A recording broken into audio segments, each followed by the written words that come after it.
Uwiteka Mana ya Abrahamu, Mana ya Isaka, Mana ya Isirayeli, se umwami wacu Yesu Kristo waremye byose. Tumaze kumva ko byose byavuye mu ijambo ryawe ryarabihamagaye biraremeka bibaho, kandi ngo ni wowe ubibeshaho kugeza ubu, kandi byose birayoborwa ku ntego wabigeneye, kandi byose ukabiriho ku bwawe. Mwami, ibyo tubona n'amaso yacu yaba byiza yaba bibi, tuzi ko byose biri munsi y'ububasha bwawe. Niyo mpamvu ijambo ryatubwira ngo byose bifatanyiriza hamwe kuzanira ibyiza bakunda Imana bahamagaye nk'uko yabigambiriye. Umugisha rero abantu bose bari bashaka amaso hawe, Mwami Imana, watunguze gukora kwawe, babone ubwiza bwawe, babone imbaraga zawe, babone icyubahiro cyawe, babone kuri Imana ihamagara ibitariho ngibyo bigaseruka mu izina rya Yesu. Komeza itoro ryawe mu gihe turimo cya nyuma, aho ibintu byinshi cyane muri iyi si bigenda bigaragaramo ibimenyetso by'ibihe. Guha itoro ryawe Mwami kumenya identite yaryo no kumenya mission yaryo, kandi ukomeze kongereza ku itorero bakizwa, kuko wamenye kera itararemwa urabatoranya kera. Urakoze Mwami, na kimwe kizarogoye umugambi wawe, ibyo wagambiriye byose uzabisohoza mu gihe wagennye mu izina rya Yesu Kristo. Satani nawe sekibi nawe yararemwe, kandi akora mu mbago wamutegekeye, ntashobora kuzirenga kugeza igihe azafatwa mbiri n'amadayimoni ye n'abamarayika b'umwijima bose n'imyuka mibi n'abazimu bose, bakazafatwa mbiri bakazagezwa mu mwanya wabo wa nyuma ariho muri utazima, mu izina rya Yesu Kristo, amen. Haleluya. Rero tumaze kubona yuko providence, amen, mu magambo make ni uburyo Imana ikomeza kwitwararika ibyo yaremye. Bigeze rero ku bana bayo, aribo twebwe bizeye Kristo, kuko ngo Kristo jambo yari Imana, kandi jambo yambaye umubiri aza mu isi, yaremwe nawe, isi ntiyamumenya, yaje mube abe ntibamwakira, ariko ngo abamwakiriye bose yabahaye ububasha bwo guhinduka abana b'Imana, nibo bizera izina rye. Nibo batabyawe n'ubushake bw'umugabo n'umugore cyangwa n'ubushake bw'umubiri, babyawe n'Imana, nibo bizera izina rye.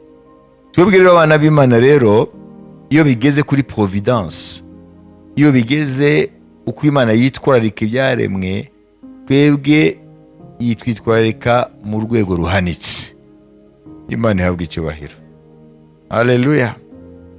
Kuko ngo ubwoko bwayo ngo bugereranywa n'imbone y'ijisho ryayo, rero ntawayikora mu jisho ngo bimugwe neza. Niyo mpamvu umwana w'Imana ararinzwe mu buryo buhambaye, na nibyo twize ejo ngo intama ze ziri mu kuboko kwe, kandi ngo nawe ushobora kuzikuramo, kuzishikuza by force, kiretse intama ubwayo yivanyemo, kubera ko tugumamo kubwo kwizera, twagezemo kubwo kwizera. Haleluya. Rero tuzakomeza kuba mu kuboko kwe kubwo kwizera. Imana ishimwe. Ubu rero mu kureba rero iyo providence, hari ibintu by'ingenzi twiye kumenya kugira ngo tumenye neza ukuntu providence ikora.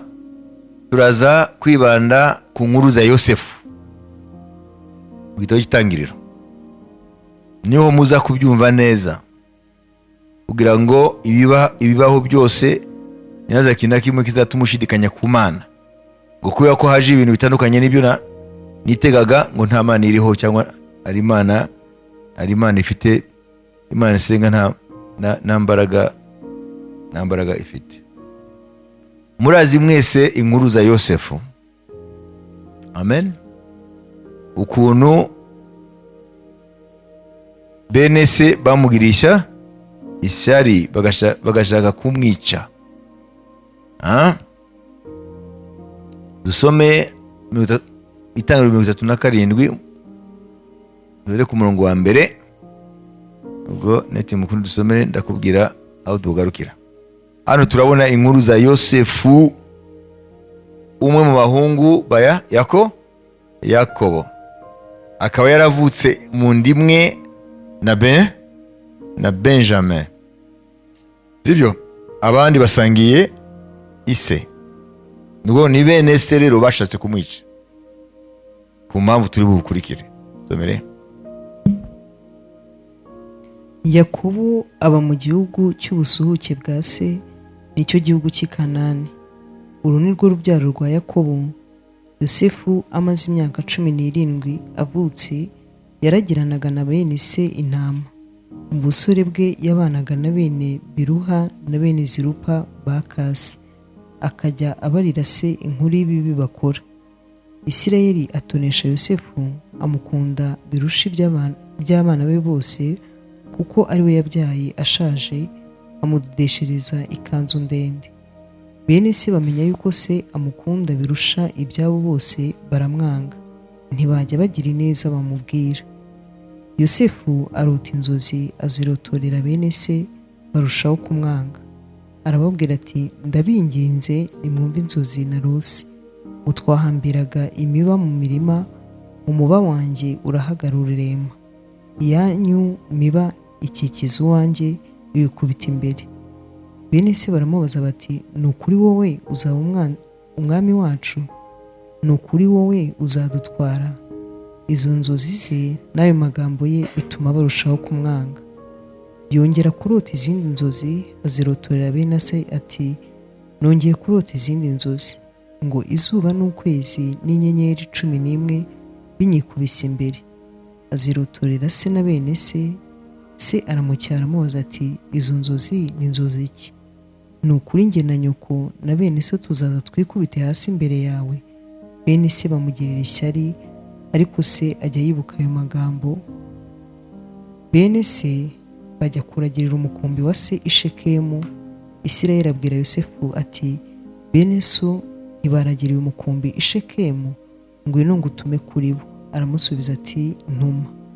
Aramubwira ati, genda umenye yuko bene so ari amahoro, n'umukumbi yuko uri amahoro, maze ugaruke umbwire. Nuko aramutuma, ava mu gikombe cy'i Heburoni agera i Shekemu. Umugabo amubona azerera mu gasozi. Uwo mugabo aramubaza ati, urashaka iki? Aramusubiza ati, ndashaka bene data, ndakwinginze mbwira aho baragiriye. Uwo mugabo aramusubiza ati, baragiye kuko numvise bavuga bati, tujye i Dotani. Yosefu akurikira bene se abasanga i Dotani. Bamwitegera akiri kure, bamugira inama yo kumwica atarabegera hafi. Baravuga bati, dore Karosi araje.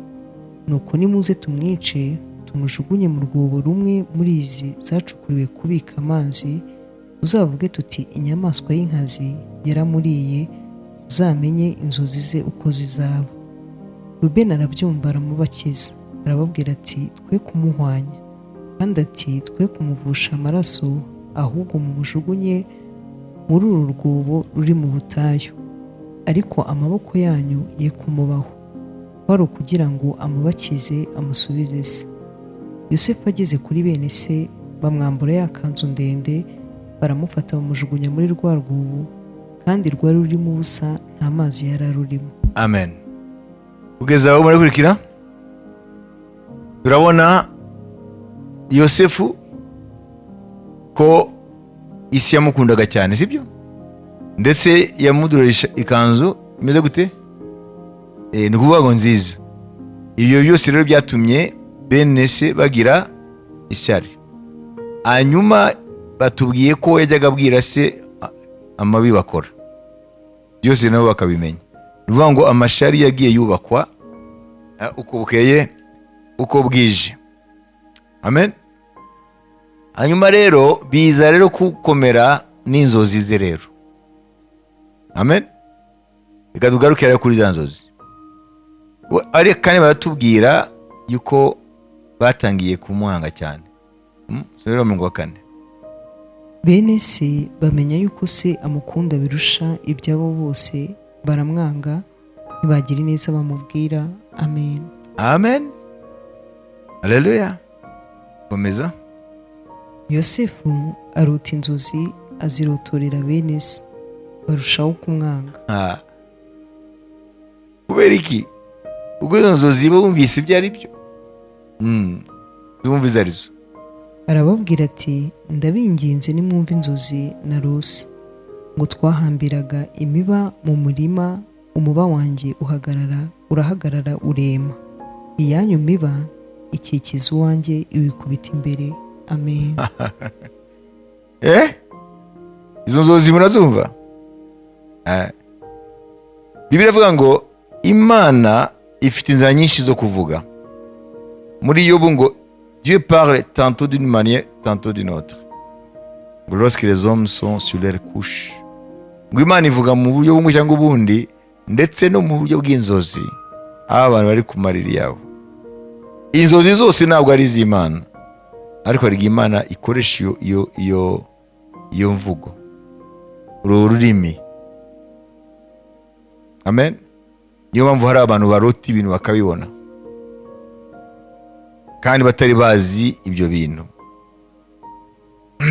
Amen. Hano rero Yosefu atangiye kugaragaraho kugenderwa n'Imana mu buryo bw'inzozi. Mwumvise ko bari mu murima bose bagira gute? Barafite imiba bose. Yabariya bene se iraza irubama ikubita imbere y'umuba we. Amen. Nous étions à lier des gerbes. Twahambiraga imiba. Iryo jambo guhambira. Bari barahambira noneho urahagarara. Hanyuma ngo abona imiba y'abariya bene se iraje irunamye yikubita imbere yuwe.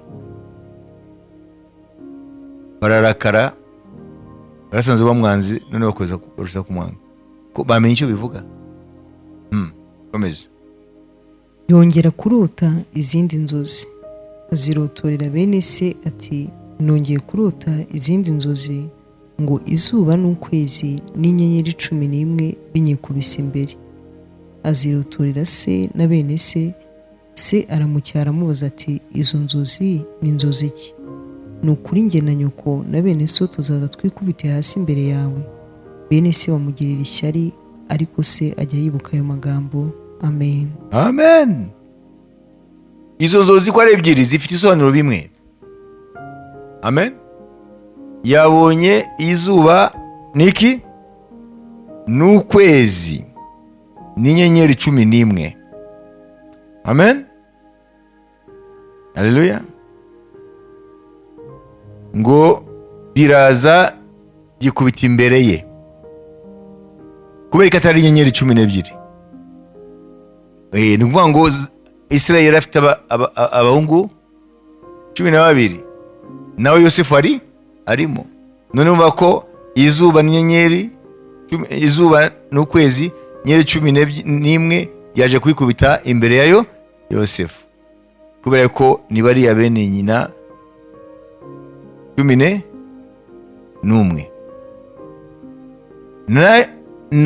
Na Isirayeli ariwe Yakobo, nawe aravuga ati izo zose ni bwoko ki? Ariko kuko ari umunyamwuka amenya icyo zivuga, amenya ko ari we zuba, amenya ko umugore ari we kwezi, amenya ko inyenyeri 12 ari bana be bandi. Tigewe na nyoko n'abavandimwe 11 tuzatukubita imbere. Ariko kuko ari umunyamwuka abibika mutima, avuga ati uyu mwana arimo umugambi ukomeye cyane, ariko ntiyari kubivuga kuko basanzwe bafite amashyari. Ariko yamenye ko destiny y'umwana we Imana iriho irayishura. Noneho nibyo garukiyaho. Muri make twumvise ko hatangiye rero kubakwa muri abo umugambi w'ubwicanyi. Komeza rero nubwo wari wasomye imbere kuri 12 umanuke. bene se bajya kuragirira umukumbi wa se i Shekemu. Isirayeli abwira Yosefu ati, bene so ntibaragiriye umukumbi i Shekemu, ngwino ngutume kuri bo. Aramusubiza ati, ntuma. Aramubwira ati, genda umenye yuko bene so ari amahoro n'umukumbi yuko uri amahoro, maze ugaruke umbwire. Nuko aramutuma, ava mu gikombe cy'i Heburoni agera i Shekemu. Yosefu Isa aramutumye ngo ajye kureba abavandimwe bwe aho bagiye kuragirira umukumbi. Aragenda. Umugabo amubona azerera mu gasozi. Uwo mugabo aramubaza ati, urashaka iki? Aramusubiza ati, ndashaka bene data, ndakwinginze mbwira aho baragiriye. Uwo mugabo aramusubiza ati, baragiye kuko numvise bavuga bati tugiye i Dotani. Yosefu akurikira bene se abasanga i Dotani. Bamwitegera akiri kure, bamugira inama yo kumwica atarabigira hafi. Rya shari ribyaye ubwicanyi, umugambi wo kumwica. Baravugana bati, dore Karosi araje, nuko nimuze tumwice, tumujugunye mu rwobo rumwe muri izi zacukuriwe kubika amazi, tuzavuge tuti inyamaswa y'inkazi yaramuriye, tuzamenya inzozi ze uko zizaba. Ni ukuvuga ngo bari bazi imvugo y'Imana yuko azaba umutware wabo. Iyo niyo destin twize ejo Imana yari yaremeye Yosefu, ariko destine ye rero ayifitemo uruhare. Tuza kubibona bashaka rero kumwica ngo bamujugunye mu rwobo hari ibyo byagenewe amazi. Twumve rero umwe muri bo yaje kwiburiza mu mugambi. Rubeni arabyumva aramubakiza. Muzi ko Rubeni ari we imfura. Imana ikoresha imfura kugira ngo iburizemo umugambi wa Satani. Arababwira ati, twe kumuhwanya, kandi ati, mwe kuvusha amaraso, ahubwo mumujugunye muri uru rwobo ruri mu butayu, ariko amaboko yanyu ye kumubaho. Kwari ukugira ngo amubakize amusubize se. Uvuga ngo Imana ikoresha Rubeni kugira ngo, kandi mumenye ko hariya muri biriya bihe hari hakiriho umutima wo kubaha umukuru, ntabwo ari nk'ubu. Amen. Kuko bazi yuko imfura ari mu mwanya wa papa, bakwiye kumwumvira uko bumvira se. Na niyo mpamvu umukuru aba ari samuragwa, niyo mpamvu ugira jambo baryumviye. Yosefu ageze kuri bene se, bamwambura ya kanzu ndende, baramufata bamujugunya muri rwa rwobo, kandi rwari rurimo ubusa, nta mazi yari arimo. Kubera ko Imana umugambi wayo iwusohoza buri gihe cyose, ntabwo bamujugunye ahari amazi kuko yari gupfa, nta mazi yari arimo. Bicazwa no kurya umutsima, bubuye amaso babona itara ry'Abishimayeli bavuye i Galeyadi, bagenda bafite ingamiya zihetse imibavu n'umuti womora n'ishangi, babijyana muri Egiputa. Yuda abwira bene se ati, kwica mwene data no guhisha amaraso ye byatumarira iki? Nimuze tumugure n'abariya Bishimayeli, amaboko yacu ye kumubaho, uko ari mwene data tukaba akara kamwe. Bene se baramwumvira. Yuda rero nawe Imana iramukoreyemo. Amen. Haleluya. Mu ijambo rimwe, Yuda nubwo atavuze ngo bamukuremo asubire mu rugo, ariko yakoreshejwe n'Imana mu mugambi Imana yaragambariye kera. Turaza kubibona Yuda amera nk'umucunguzi wa Yosefu, kandi murizi ko Yuda niwe yatubyariye umucunguzi. Komeza. ko Yuda yacunguye umugambi w'Imana, ko umugambi w'Imana, amen, utangiye kugendagenda kugira ngo winjire mu mateka. hahita abamidiyani batundaga bakurura Yosefu, bamukura muri rwa rwobo, bamugura n'Abishimayeli ibice by'ifeza 20, bajyana Yosefu muri Egiputa. Rubeni agaruka kuri rwa rwobo, asanga Yosefu atarimo, ashishimura imyenda ye, asubira kuri bene se arababwira ati, umwana ntakirimo, nanjye ndajya he? Benda ya kanzu ya Yosefu, babaga isekurume y'ihene, binika ikanzu mu maraso yayo, bohereza ya kanzu ndende, bategeka ko bayijyana kwa se, bamutumaho bati, twabonye iyi, none umenye ko yaba ikanzu y'umwana wawe cyangwa ko atariyo. Murumva? Yosefu rero bamugurushije n'Abarabu, Abishimayeli, bamumanukanye muri Egiputa nka marchandise, nk'ibicuruzwa bari bafite. Ibyo rero nyuma turaza kubona ko nubwo ari bibi, nubwo ibikorwa byabo ari bibi, ariko biriho birasohoza umugambi w'Imana. Tugaruka kuri souverinité y'Imana, ko niyo mugenga wa byose. Amen. Mu gihe biraho tutarakurikira ibindi, dushobora kubona yuko ibyo bakoze ni bibi kandi ni bibi koko, ariko byose biri mu kuboko kw'Imana, biriho birasozwa n'Imana. None se hari uwabategetse ibyo bakoreye Yosefu? Si amahitamo yabo? Serious? Ese ayo mahitamo yabo yari ayabo koko? Ni ukuvuga ngo n'amahitamo yacu Imana iyashira mu mugambi wayo.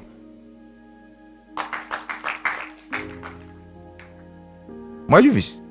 Bo bazi yuko ari bo bahisemo gukora biri, ariko mu nyuma nitugera mu buzima bwa Yosefu ku iherezo, turaza kubona yuko amahitamo yabo, nk'ukuriya Spinoza bivuze, nayo twibaza ko ari ayacu, kandi ayacu koko, ariko Imana nayo ntago yeshapa, ntabwo ajya kure, ntabwo ajya hanze y'umugambi w'Imana. Komeza. Arayimenya aravuga ati, ni ikanzu y'umwana wanjye. Inyamaswa y'inkazi yaramuriye nta gushidikanya, Yosefu yatanyaguwe nayo. Yakobo ashishimura imyenda ye, akenyera ibigunira, amara iminsi myinshi ababaye yiraburiye umwana we. Abahungu be bose n'abakobwa bose barahaguruka ngo bamumare umubabaro, ariko yanga kumarwa umubabaro ati, nzarinda asanga umwana wanjye ikuzimu nkirira. Nuko se aramuririra. Baba Midiyani bajya. Amen. Amen. Ubwo rero by'abariya bene se n'ababyeyi be byose bigarukiye aho, bizongera kwibukwa kindi gihe umugambi w'Imana utangiye gufata ishusho. Ubu rero Yosefu rero baratangiye rero amateka ye, baramugurishije. Baba Midiyani bajyana Yosefu muri Egiputa, bamugurirayo na Potifari umutware wa Farawo watwaraga abamurinda. Amen. Amen. Bageze muri Egiputa rero, kuko n'abacuruzi imari ishushe yitwa gute? Yosefu. Bajya rero kugurisha Yosefu ku mutware warindaga, wari ukuriye abarinda Farawo. Amen. Nuvuga ngo niwe yari umukuru w'abarinda Farawo. Umva nawe yari umunyacubahiro. Baramugurisha, nawe aramugura, amugira umugaragu mu rugo rwe. Kugeza aho se ni byiza? Oya.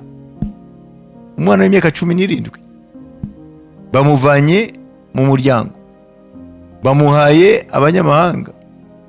Ndavuga abanyamahanga kuri bo.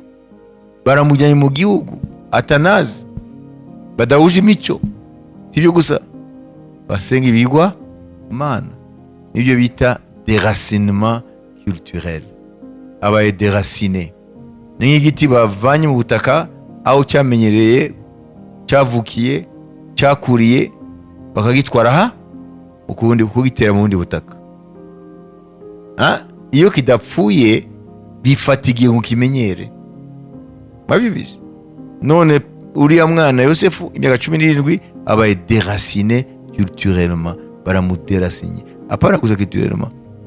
Bivuga ngo agiye no mu isi y'umwijima wicura burindi wo gusenga ibigwa mana. Amen. Ariko turaza kubona kuri ya mwana koko yari ahishwemo umugambi w'Imana ukomeye. Imana ishimwe. Ubwa Yosefu nubwo bitavugwa cyane, niyo mpamvu turi hano. Kubera ko Yosefu iyo ataba Yosefu, umugambi w'agakiza wo gucungura inyoko muntu wari kuburizwamo. Wabibizi. Ici se joue l'éternité des âmes, donc le salut de l'humanité. Hano niho hari imbaraga z'Imana ni Satani zirwana kuri destinée yawe nanjye éternel. Mwaza kubyumva. Komeza. None waramuguze bimeze gute? Tugeze hariya 39. Yosefu bamujyana muri Egiputa. Potifari umunyegiputa, umutware wa Farawo watwaraga abamurinda, amugura n'Abishimayeli bamuzanyeyo. Uwiteka aba kumwe na Yosefu, agira ukuboko kwiza, aba mu nzu ya shebuja umunyegiputa. Amen. Yosefu agurishijwe na bene se, aguzwe n'umunyegiputa Potifari ukuriye umutwe urinda Farawo. Amushize mu rugo rwe ngo Uwiteka abana na Yosefu. Wowe nanjye tushobora kwibaza ko Imana ari souverain, ko Imana ishobora byose, ko Imana byose biri munsi y'ubutware bwayo, ko twumva ko no muri yo byose tubyita ibyago byashikiye umwana w'imyaka 17 Yosefu, Imana iri kumwe nawe kuko itayiburijemo. Hari situation tunyuramo, hari ibintu tunyuramo bibi, tugacyaha, tukiriza nibive mu nzira. Naho turiho turacyaha umugambi w'Imana uhishwe muri ibyo. Ariko mu gihe cyose uwo mugambi utarayishurwa ntituzabimenya. Tuguma twivovota twitotomba kuko ibintu bitava mu nzira, kuko ibintu bitarangira. Naho Imana iriho iragendesha umugambi wayo kugira ngo izawugeze aho ishaka kugera. Kandi intego y'umugambi w'Imana igihe cyose ni neza y'umuntu. Imana ishimwe cyane. Amen. Kuko hano turumva ngo Imana iri kumwe nawe. Nuvuga ngo yari kumwe nawe no muri wa mwobo, yari kumwe nawe muri zangamiya bamushize hejuru bamujyana kumugurisha muri Egiputa, yari kumwe nawe. Ubu rero Yosefu abarizwa mu nzu y'umunyegiputa Potifari. Kandi umenye ko Potifari asenga ibiwa Mana. Komeza. Shebuja abona yuko Uwiteka ari kumwe nawe, kandi ko Uwiteka yamuhaye kugira ukuboko kwiza ku cyo akoze cyose. Nashaka tubaze ikibazo, yabimenye gute? Ko atazi Uwiteka yabimenye gute? Yamwishyure gute? Kuko atabyise hazara, kuko atabyise imico myiza. Ntago muzi umuyobozi wa Egiputa yitwaga Farawo Neko, yanyuze muri Isirayeli mu kibaya cya Megido, niho hari inzira yahuzaga biriya bihugu, kuko Isirayeli ni endroit strategique ihuza impande zine z'isi. Amen. Murabona Ezekiel 5:5 ngo Yerusalemu nashize hagati y'amahanga. ufite hariya muri Israel akontrola isi yose. Wanyumvise? Hanyuma Farawo Neko ageze hariya, wanyumvise, umwami w'Ubuyuda aragutsa n'ingabo kujya kumurwanya. Hanyuma aramubwira ngo ntabwo ari wowe nje kurwana nawe, njye ngiye kurwana na Ashuri. Wanyumvise? Inzira yari iriya niyo ya bugufi, njye ngiye kurwana na Ashuri. Hanyuma avuga ijambo rimwe, kandi ngo Imana, reka kuntinza, Imana yambwiye ngo nihute. Niyihe Mana? Bariya Abanyegiputa bari abantu b'umwuka, nubwo batari bazi Imana ariko bari spirituel. Niyo mpamvu ibintu byinshi biri mu mapiramide yabo biracyarenze ubwenge bw'abantu b'iki gihe. Ubuvumbuzi bwabo, ubushakashatsi bwabo bari bafite ubwenge bwabo. Kugeza uno munsi mu mapiramide hayishwemo siyanse tutarageraho, nuko tutazi ibyo ari byo, batazi neza, ariko bari bafite ubwenge batamenyeshejwe n'inyama n'amaraso. Bari bafite imyuka, ntabwo ari igwamana gusa, bari bafite n'izindi mbaraga z'umwuka. Nuvuga ngo Potifari rero yabimenye mu mwuka. Biriya ko imirima itangiye kugira ibintu bitangiye kugwira, sibyo, akabona impinduka, ibintu bye biragenda neza, iki ni kimwe, ariko kumenya ko ari kumwe n'Imana, harimo revelation y'umwuka, paneserema mu mwuka wera. Amen. Bari abantu bari spirituel. Muzi yuko hari abantu batari muri Kristo, badafite n'umwuka w'Imana. Kugira ngo ugire umwuka w'Imana ugiye kuba uri muri Kristo, ariko bashobora kumenya mu mwuka. Bavuga ati uriya muntu ntabwo ari gusa. Abantu b'icyo gihe bari spirituel cyane, kuko materialisme niyo yatumye twebwe duhinduka abinyama n'amaraso. Nous sommes tombés très bas. Abantu ba kera muzarebe n'ingoma zose aho zari ziri ku isi zagendera ku ndagu n'abacurabwenge. Wayibise? Kuva iburasirazuba kugera iburengerazuba, kuva ikusi n'ikasikazi, nta bwami na bumwe butari bufite umwami akagira abamuzengurutse bitwa abacurabwenge, kandi bakanavuga ibiri imbere. Mwabyumvise? Niyo ngo bari bafite imyuka barimo. Amen. Rero uriya Potifari, usibye ko yabonye ko kuvaho uwo musore yagize iwe, umugisha urahari, sibyo, nkuko Bamagema bivuze, ugaragarira mu bintu bye, sibyo, ariko bari bafite n'indi revelation yuko uyu musore hari ikintu kimureho. Amen. Ni tuwe tutagira discernement. Niyo mpamvu mu mpano z'umwuka wera hari impano yitwa le discernement des esprits, mu kinyarwanda ngo kurobanura imyuka, kumenya ko iyi situation atari situation iri gusa mu rwego rwa logique, ukamenya ko hariho d'autres forces zirimo, zo zirakoreka. Wabibizi?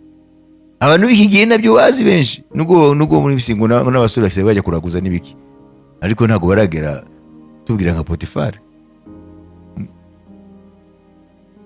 Gusa utubashira mu dukabutura ngo tubarinda, ngo tubaha akazi, nta bindi. Wabibizi? None wowe kamubaza ikibazo, ni wakira umuntu mu rugo rwawe, hanyuma akamara umwaka waramwakiriye ku mpamvu zitandukanye, sibyo, inkoko zawe zigashira, imitiba yawe igashira, umugore wawe ntasiba kwa muganga, nawe ku kazi iduka ryawe ritangiye guhomba. Wabibizi? Abana bawe uko bavuye ku ishuri igare rikamukubita, wowe uraza kubishyira muri logique? ngo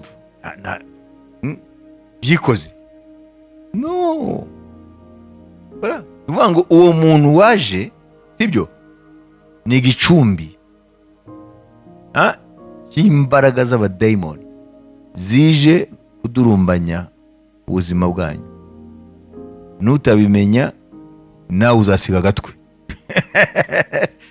Wabizi bikaba bihina ikintu mutazi. Iyo akarere runaka karimo ibihugu bitandukanye hakaba impamvu intambara n'ibiki bigatuma bamwe bava mu bihugu byabo bajya mu mwabibise nyuma y'igihe runaka hazaba impinduka muri buri gihugu cyakiriye abo bantu zitari zihari. Wabibise none twebwe rero ko tutabizi uretse imico yarahindutse bikibazanya imico yabo hari ikintu bita umviriza les princes territoriaux. Bago buri gace k'isi karimo abantu harimo ibikomangoma by'umwijima. Iyo rero abantu ku mpamvu ziki bagahunga bakajya ahandi sibyo bajyana n'ibikomangoma byabo. Ayuzi noneho ibintu bigatangira gufata indi shusho. Donc les princes spirituels voyage vuga ngo bajyana n'abazimu babo bita abazimu bakajyana n'ibikomangoma byabo. Ayuzi n'abazajya hariya bariya bavuye nabo bajyana yabo. Na niyo mpamvu umwami wa Ashuri azi ibyo mutazi, amaze gufata ubutaka bwariya miryango 10 ya isi yabaga muri Israel amajyaruguru, Israel ubwami bw'amajyaruguru wa mukuru Samaria, abaturage be yagiye kusimbuza ab'Israeli. Ibyo bita murabizi bita la théorie du remplacement, kuremplacer ibyo kuvana abantu ukatuza abandi. Avana ab'Isirayeli aho abajyana iwe Ashuri, afata abashuri abazana muri Israeli ya miryango 12. Bayubise hanyuma batangira kugira ibyago bagapfusha gute muri mikarumba n'ibiki byose. Umwami wa Ashuri umviriza igisubizo cyo kubavanamo ati n'abasigaye ntibapfe, yahise agenda kureba muri abo yavanye hariya donc ab'Isirayeli, aravuga ati abatambyi banyu bakorera babaserukira imbere y'Imana yanyu barihe. Aragenda arabareba aravuga ati mwebwe rero mbohereje iwanyu mujye kwigisha abantu banjye uko basenga iyo Mana yanyu. Murabyumva? Abo nibo bitwa abasamariya, kuko yarabimenye ko Imana yaho hantu wabibise niyo iri inyuma y'ibyo byago. Rero nibaye bahinduke nabo babe abiyoma Mana. Naho twe twibera muri ibyo ukibaza ko ibintu zabikemuza ubwenge bwawe. Dufate iminota 5 tekereze ku buzima bwacu n'ama situation tuya turwana nayo ntave mu nzira.